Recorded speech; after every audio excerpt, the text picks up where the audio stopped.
Treaty of Amiens.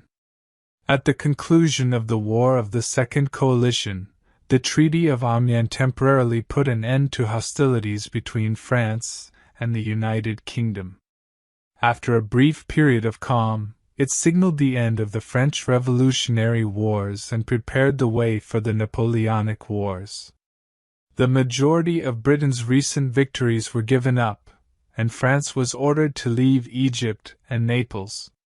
Ceylon, Sri Lanka, and Trinidad were kept by Britain. A definitive treaty of peace was signed there on March 25, 1802, or 4 Germinal X in the French Revolutionary calendar, by Joseph Bonaparte and Marquis Cornwallis.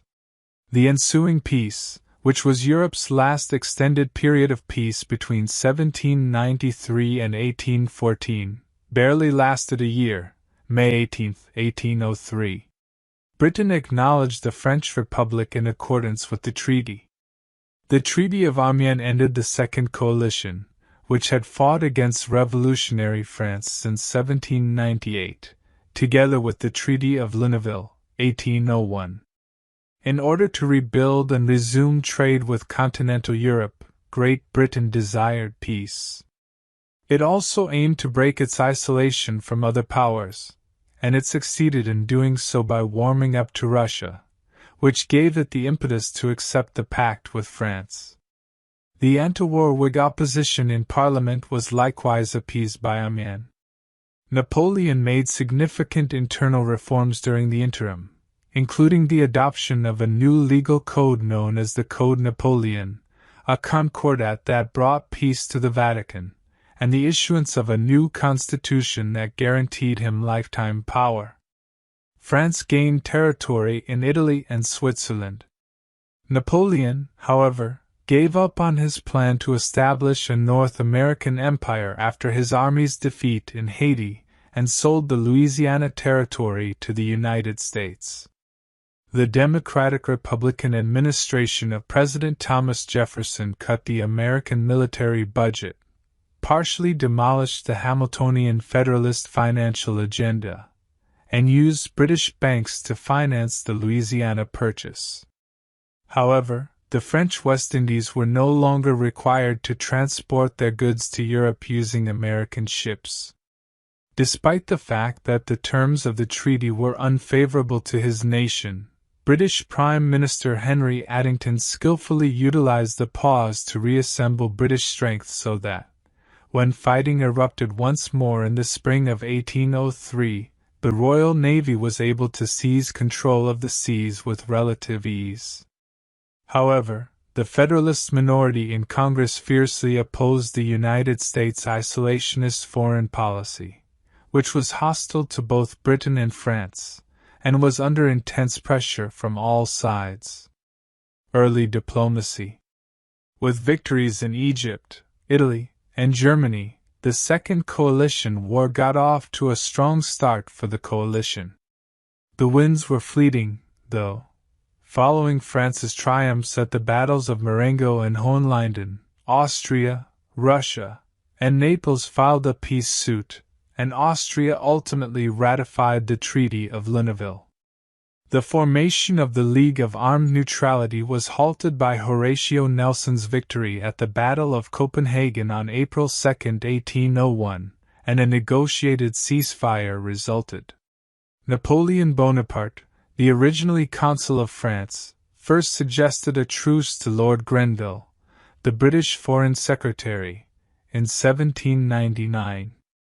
The suggestions were outright rejected due to Grenville and Prime Minister William Pitt the Younger's rigid position, their mistrust of Bonaparte, and the evident flaws in them. Pitt, however, left in February 1801 due to personal problems, and Henry Addington, who was more understanding, took his place. Britain at that time was driven by the threat of conflict with Russia. Robert Jenkinson, Lord Hawkesbury, Addington's foreign minister, immediately established contact with Louis Guillaume, the French commissary for prisoners of war in London through whom Bonaparte had made his earlier suggestions. Hawkesbury declared that he wanted to start talking about the specifics of a peace accord. In the middle of 1801, Otto entered into negotiations with Hawkesbury while generally following specific directions from Bonaparte. Hawkesbury sent envoy Anthony Mary to Paris after being dissatisfied with the conversation with Otto. Mary then established a second channel of communication with Talleyrand, the French foreign minister. Written negotiations had advanced by mid-September, when Hawkesbury and Otto met to produce a draft of the preliminary agreement. They signed the preliminary agreement on September 30th in London, and it was released the next day. The preliminary agreement stipulated that Britain had to withdraw from other occupied Mediterranean ports as well as Malta and most of the French colonial lands it had taken over since 1794. The sovereignty of the Order of St. John was to be secured by one or more powers, to be decided at the time of the final peace, and Malta was to be returned to them. France was required to hand back control of Egypt to the Ottomans, withdraw from the majority of the Italian peninsula, and consent to the preservation of Portuguese sovereignty. The British were to retain control of Ceylon, a former Dutch colony, and the pre-war status of Newfoundland's fisheries rights was to be reinstated. The Seven Islands Republic, founded by France on islands in the Ionian Sea that are now a part of Greece, was also to be recognized by Britain. The outposts on the Cape of Good Hope were to be open to both sides. The tentative agreement contained a covert clause that stated Trinidad would remain under British control, dealing a blow to Spain. News of the deal was joyfully received throughout Europe. In French, English, German, and other languages, there were many leaflets, poems, and odes celebrating peace. Actors enthusiastically portrayed the treaty on the real stage, in vaudeville, and in dinner theaters. Fireworks and illuminations were displayed in Britain. In Britain, it was believed that peace would result in the removal of Pitt's income tax, a decrease in grain prices, and a resurgence of markets.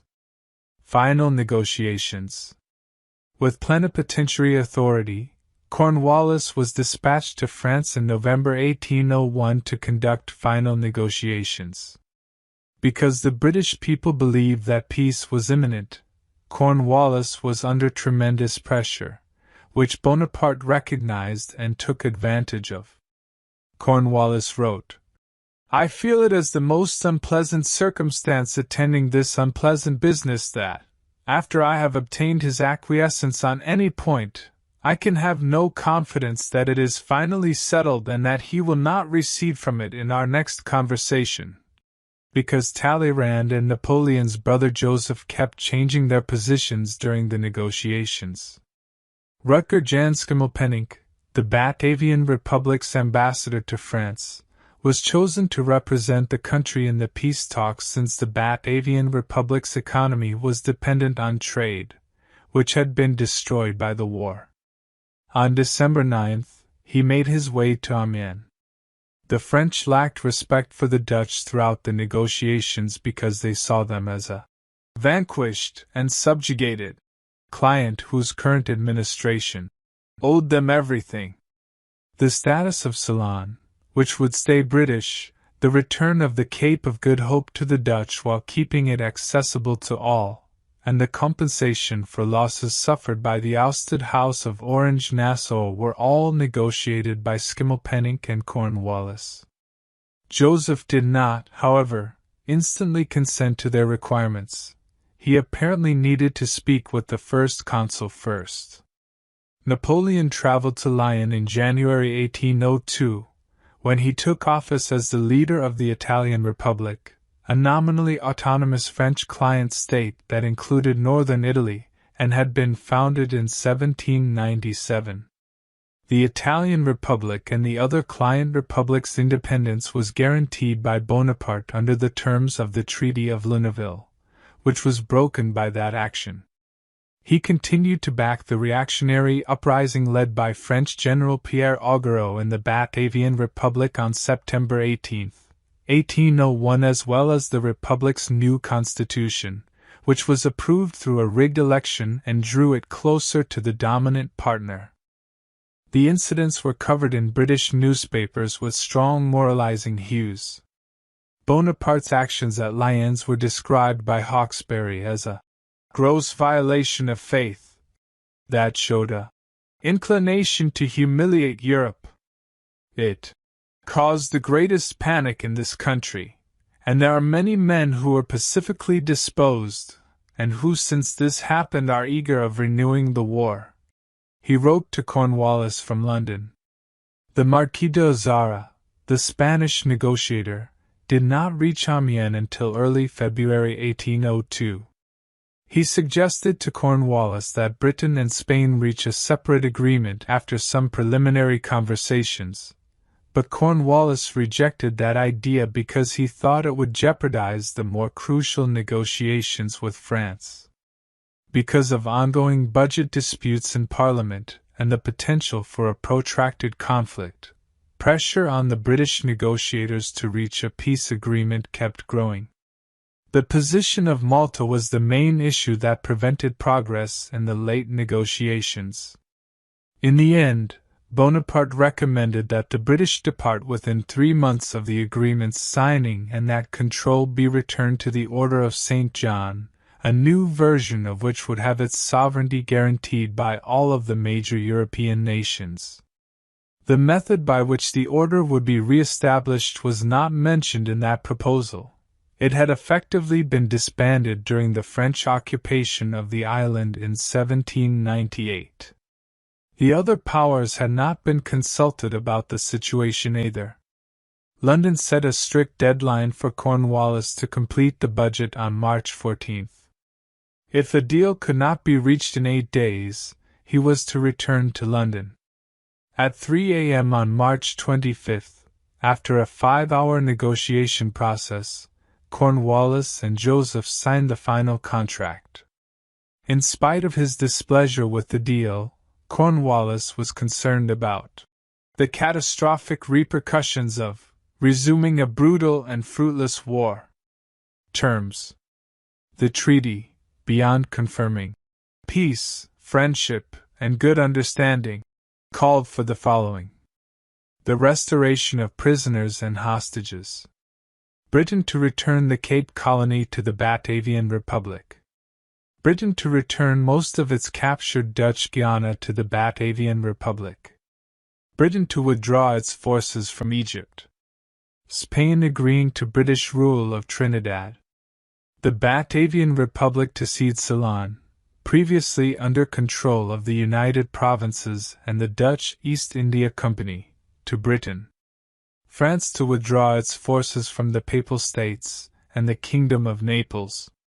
French Guiana to have its borders defined. Malta, Gozo, and Comino to be restored to the Knights Hospitaller and to be declared neutral. Gibraltar to remain under British rule. Minorca be returned to Spain. The House of Orange-Nassau to be compensated for its losses in the Netherlands. The Septinsular Republic was recognized by the signatory parties. 2 days after signing the treaty, all 4 parties signed an addendum, specifically acknowledging that the failure to use the languages of all of the signatory powers, the treaty was published in English and French, was not prejudicial and should not be viewed as setting a precedent. It also stated that the omission of any individual's titles was unintentional and not intended to be prejudicial. The Dutch and French representatives signed a separate convention, clarifying that the Batavian Republic was not to be financially responsible for the compensation paid to the House of Orange-Nassau. Preliminaries were signed in London on October 1, 1801. King George proclaimed the cessation of hostilities on October 12.